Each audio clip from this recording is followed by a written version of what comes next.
না আমার কাছে। আল্লাহ আমাকে হেফাজত করুক যাবতীয় বিদাত থেকে। আমি যেটা জানি সহি ওটাই বলি, যেটা জানি ওটা আমার বলার দরকার নাই। যেটা জানি এগুলো তো বলে শেষ করতে পারবো না। আমি যা আল্লাহ পাক আমাকে যা কিছু যত বুঝার তৌফিক দিয়েছে, জানার তৌফিক দিয়েছে, এগুলো বলতে গেলে আমার এরকম 1 জীবনে 10 জীবনে যথেষ্ট নয়। আবার যেটা জানি না এটা বলার সময় কোথায় ভাই নাই। এটা আমি নিজেকে ফরমাট করার জন্য বলতেছি না, পাবলিসিটি করার জন্য বলতেছি না। আমি বলতেছি আমার আমার কথাগুলো যদি রাসূল সাল্লাল্লাহু আলাইহি ওয়াসাল্লামের কথার সাথে মিলে ওগুলো আমার আমল করুন, ওগুলো জাস্টিফাই করে দেখুন কথার সাথে মিলে কিনা। মিললে তাহলে নিজেকে সংশোধন করুন। জীবনে অতীতে যা করেছেন শেষ ভালো যার, সব ভালো তার।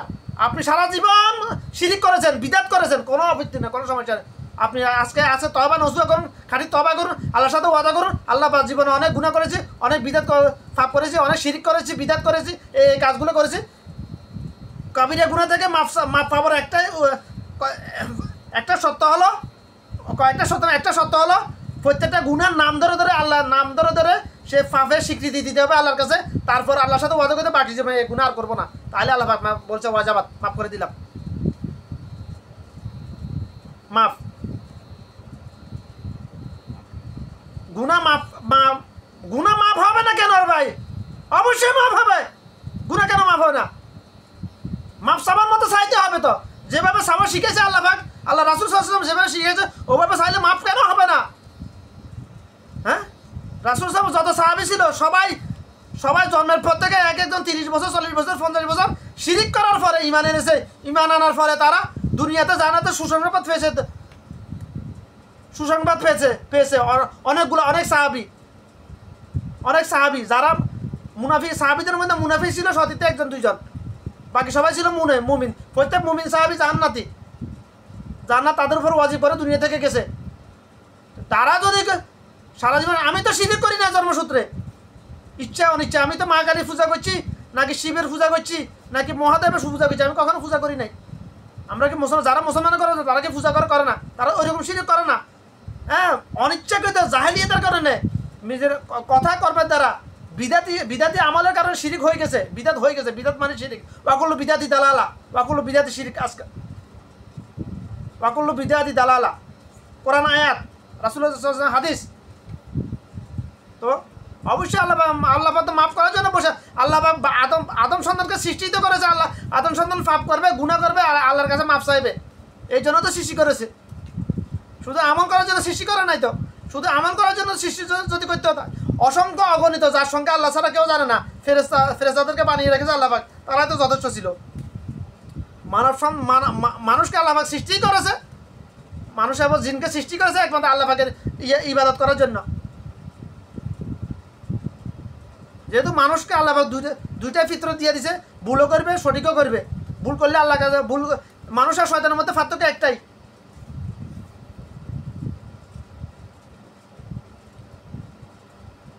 এই কথাটা আমি এর আগে অনেকদিন বলেছি। আমি কথাটা ব্যাখ্যা দিতে গেলে অনেক, মানে মানুষ সৃষ্টির ফিতরত, শয়তান সৃষ্টির ফিতরত, শয়তান পিতারিত শয়তানের ফিতরত নিয়ে অ্যানালাইসিস করে আমি যেটা পাইলাম, এখানে 830 পারা কোরআনের সারাংশ বলতেছি আমি, লক্ষ লক্ষ হাজার হাদিসের সারাংশ বলতেছি আমি। মানুষ আর শয়তানের মধ্যে পার্থক্য শুধু একটাই পার্থক্য, আর কোনো পার্থক্য নাই, দ্বিতীয় কোনো পার্থক্য নাই। আল্লাহর কসম করে বলতেছি এই কথাটা, আল্লাহকে সাক্ষী রেখে বলতেছি, এলেম আল্লাহর পক্ষ থেকে আসছে। এই কথাগুলো ডাইরেক্ট কোনো একটা কিতাবে পাবেন না। অতীতে অনেকে কিতাব লিখেছে, অনেক লক্ষ লক্ষ কিতাবে লেখে, এই কথাগুলো ডাইরেক্ট কোনো কিতাবে এরকম পাবেন না। সারাংশ বলতেছি আমি। আল্লাহ আমাকে যেভাবে বলা তৌফিক দিয়েছে ওইভাবে বলতেছি আমি। মানুষের শয়তানের মধ্যে পার্থক্য শুধু একটাই, শয়তানের সৃষ্টি হয়েছে ভুল করার কারণে, ভুলের স্বীকৃতি না দেওয়ার কারণে। শয়তানের সৃষ্টি হয়েছে, উৎপত্তি হয়েছে ওখান থেকে, জান্নাত থেকে। বিতাড়িত শয়তান জান্নাত থেকে বাবা আদমকে যখন সিজদা করার নির্দেশ দিয়েছে, শয়তান বাবা আদমকে সিজদা করে নাই, আল্লাহর নির্দেশ অমান্য করেছে। ওটা ছিল আল্লাহর নির্দেশ। আল্লাহর নির্দেশ যেটা করবে ওটাই আল্লাহর ইবাদত। আল্লাহকে সিজদা করা কিংবা আল্লাহর নির্দেশে বাবা আদমকে সিজদা করা, দুইটাই আল্লাহ পাকের ইবাদত করা। শয়তান আল্লাহকে বাবা আদমকে সিজদা করে না। তখন অতঃপর আল্লাহ পাক জিজ্ঞেস করে, তোমাকে কিসে তোমাকে বাধা দিয়েছে? তুমি কেন বাবা আদমকে সিজদা করো না? তখন বলছে শয়তান যুক্তি দেখাইছে কত। শয়তান মানে হচ্ছে মূর্খ দাদা। শয়তান শব্দের কয়েকটা অর্থ আছে। শয়তান শব্দ হচ্ছে মূর্খ। শয়তান শব্দটার মৌলিক অর্থ হচ্ছে মূর্খ, হাতে মূর্খ। জান্নাতের থেকেই আল্লাহ, যে আল্লাহ তাকে সৃষ্টি করেছে, যে আল্লাহ তাকে সকল ফেরেশতাদের উপরে মর্যাদা দিয়েছিলেন, সে আল্লাহর সামনে দাঁড়িয়ে আল্লাহর সাথে যুক্তি দেখাইতেছে শয়তান। তো মূর্খ নাকি শয়তান? মূর্খ নাকি আমি মূর্খ? কত বড় মূর্খ জাহেল হইলে শয়তান এই যুক্তি দিতে পারে? আদমকে বানাইছো তুমি মাটি দিয়ে, আমাকে বানাইছো আগুন দিয়ে। আগুনের ফিতরত হলো শুধু উপর দিয়ে যাওয়া, জ্বালিয়ে ফুটিয়ে ছারকার করা। মাটির ফিতরত হলো শুধু নিচের দিকে যাওয়া, উপর দিকে নিক্ষেপ করলে থপ্পাস করে নিচে পড়ে যায়। কিন্তু শয়তান এটা জানে না, মাটির ফিতরত হলো শুধু আবাদ করা। মাটির সবচেয়ে বড় গুণ শুধু আবাদ করা। মাটি দিয়ে সৃষ্টি জগতের অনেক সব কিছু তৈরি করা যায়। মানুষকে সৃষ্টি করেছে মাটি দিয়ে, এটা সত্য। বাবা আদমকে সৃষ্টি করেছে মাটি দিয়ে, আর আমাদেরকে সৃষ্টি করেছে একটা শুক্রাণু থেকে। কাটলে কি মাটি বের হয় না রক্ত বের হয়, গোস্ত বের হয়? আমাদেরকে যদি মাটি দিয়ে সৃষ্টি করতে, আমরা তো মূর্তির মতো দেখা যেত। মাটির মূর্তি, হিন্দুরা যে পূজা করে মূর্তি বানিয়ে ওরকম দেখা যেত। আমাদের সৃষ্টির উৎস হলো একটি শুক্রাণু। বাবা আদমকে সৃষ্টির উৎস হলো মাটি, পোড়া মাটি। তো শয়তান জানে না যে মাটির মধ্যে আল্লাহ কত ক্ষমতা দিয়েছে, মাটি পুরো পৃথিবীকে আবাদ করতে পারে। আর আগুনের কাজ হলো শুধু জ্বালিয়ে ফুটে সরকার করে দেওয়া, বাস। স্যার এটা শয়তান জানতো না। কারণ শয়তান ছিল মূর্খের দাদা। আবু জাহেল ছিল মূর্খের বাবা। রাসূল সাল্লাল্লাহু লকব দিয়েছে, এই লকব আবু জাহেলকে, এই টাইটেল দিয়েছে, মূর্খের দাদা, বাপ তুই। আর শয়তান হচ্ছে মূর্খের দাদা। আবু জাহেল শয়তান অনুসারী, 100% শয়তান অনুসারী ছিল। যে আল্লাহ শয়তানকে সৃষ্টি করেছে, ওই শয়তান আল্লাহ সামনে থেকে আল্লাহর সাথে যুক্তি দেখা দিয়েছে। ভুল তো করেছে, ভুল স্বীকার করে নাই। আল্লাহ বলছে তুই ভুল করেছিস, তারপরে ভুল স্বীকার করে নাই। বাবা আদমকে আল্লাহ সৃষ্টি করেছে মাটি থেকে। বাবা আদম যখন শয়তানের প্রতারিত হয়, পরাজিত হয় জান্নাতে,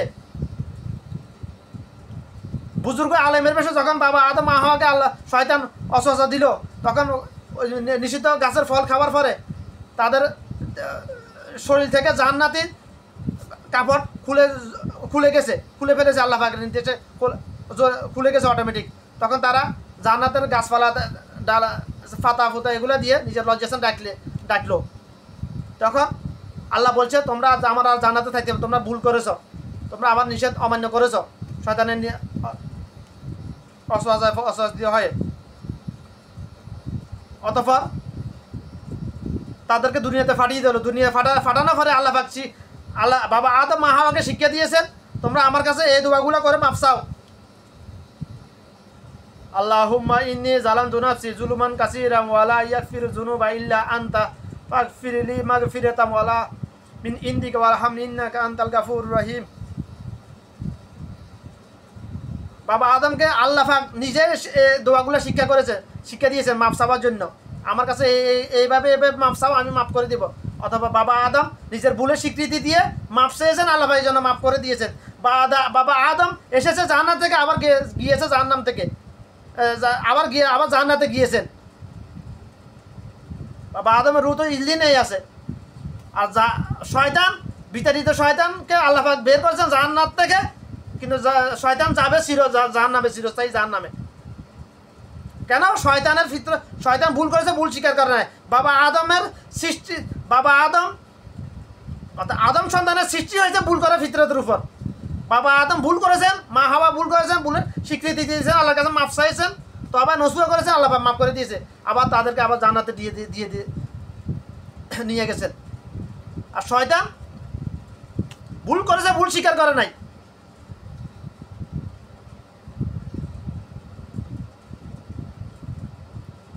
ভুল করেছে, ভুল স্বীকার করে না, এই জন্য শয়তান চির জাহান্নামী।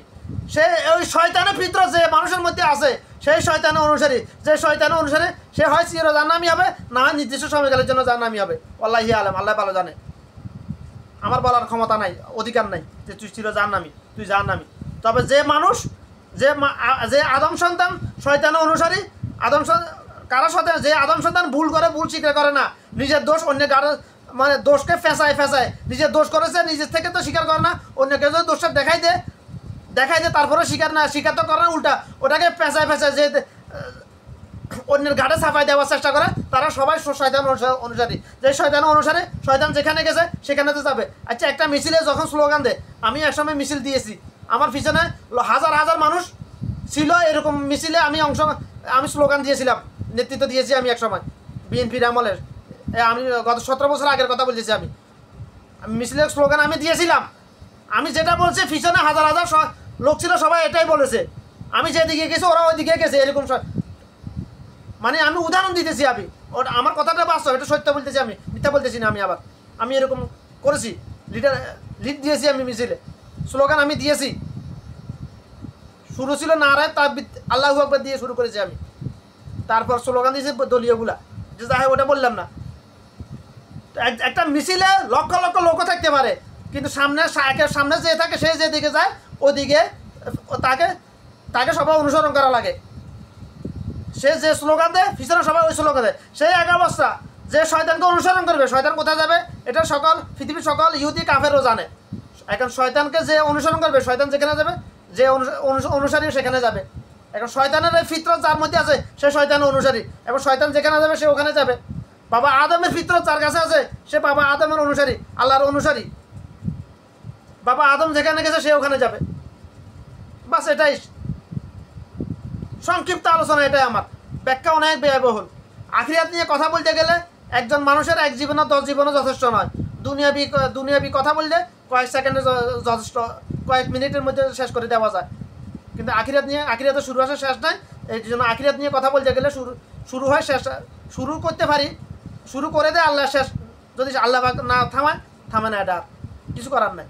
কথা একটা হাদিস নিয়ে কথা উদ্দেশ্য ছিল একটা হাদিস নিয়ে কথা বলার, অনেকগুলো হাদিস বুঝাইতে হলে চলে আসবে। একটা হাদিস বুঝাইতে হলে হাদিসের ব্যাখ্যা দিতে হলে আরও অনেকগুলো হাদিস